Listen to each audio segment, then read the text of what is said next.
welcome back to our second anniversary spectacular. We're here at the Regent Theater in Arlington. All right. Now, tonight's first guest is a TV celebrity. You've seen him on WCVB. He's also an author. Ladies and gentlemen, please welcome Bob Halloran.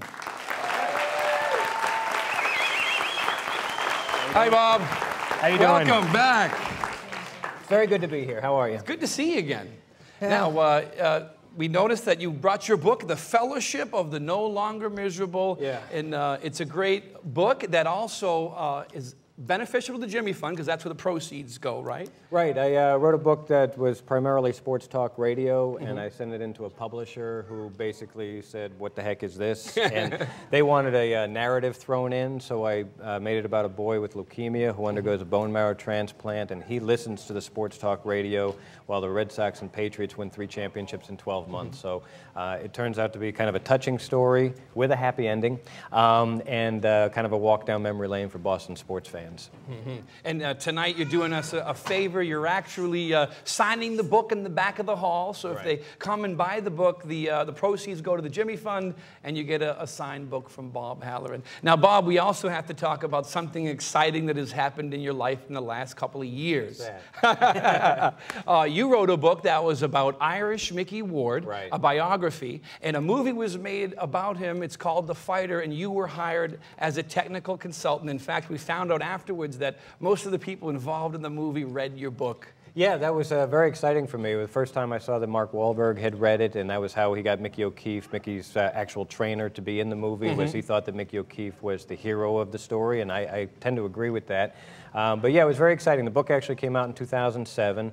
It sold maybe about 10,000 copies, about 9,900 of those in Lowell alone, probably. And then right. And then it started to die a slow, painful death, as books will do. And then the movie came out last December, and all of a sudden, more people were interested in it. So it was very exciting. It was kind of nice to be on the outside edge of the movie world anyway. It wasn't like, you know, they wanted me around. I was the technical consultant. I gave them as much information as I had. I transcribed the interviews, internet research, everything that I had, DVDs of Mickey's fights, things like that. And so they took the information from me, and then they went ahead and wrote a screenplay and a movie that I thought was outstanding, but has very little resemblance to the truth. Now, there is a rumor that they're going to make a sequel to the movie. If that's true, are you going to be hired as the technical consultant again, Bob? I would love to see what the fine print says in the contract, because I already gave him everything I have. So no, I would guess I wouldn't get another opportunity. But the first time I saw the movie, I had my little digital camera with me,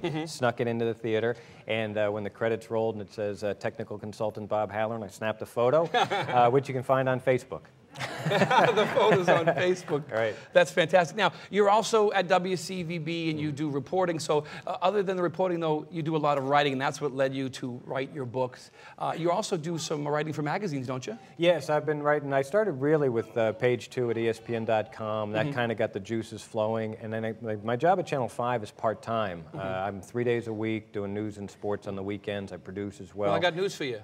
My job here at the Steve Katsos show is extremely part-time, and I don't get paid. There you go.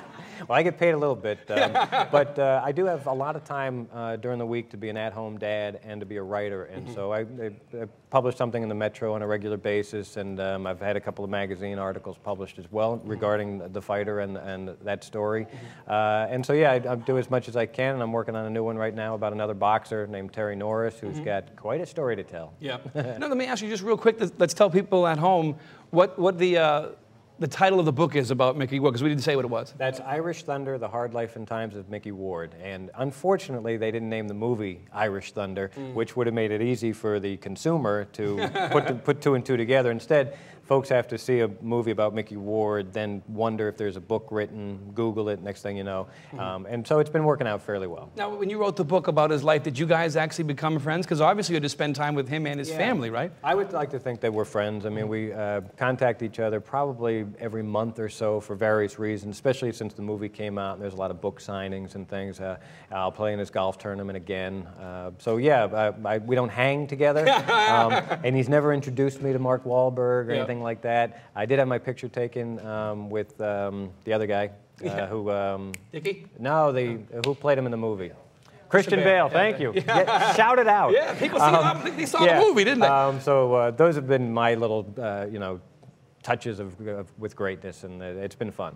That's fantastic. Yeah. Well, congratulations on the success. Thank you for doing this tonight. If you want to meet Bob Halloran, you can go to the back of the theater. Yep. He'll sign a book for you. Ladies and gentlemen, Bob Halloran. Thank you, sir, so much. We do appreciate it. All right.